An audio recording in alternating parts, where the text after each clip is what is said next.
नमस्कार दोस्तों, बहुत ही बवाल और धमाल मचाने वाला गाना आ रहा है जो कि नीलकमल सिंह का गाना है।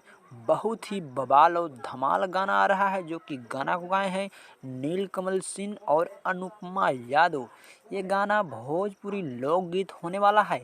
आते ही भोजपुरिया दर्शकों का एकदम हिला के और डुला के रख देने वाला वीडियो नजर आने वाला है। तो एकदम बवाल और खतरनाक गाना होने वाला है। गाना को लिखे हैं आशुतोष तिवारी और संगीत दिए हैं प्रियांशु सिंह। तो गाना समझ लेना बवाल और धमाल मचाएगा, क्योंकि आशुतोष तिवारी का गाना बवाल रहता है और प्रियांशु सिंह का जो म्यूजिक है वो भी एकदम तगड़ा वाला रहता है। तो क्या ये गाना बवाल धमाल मचाएगा या नहीं, हमें कमेंट करके ज़रूर बताइएगा।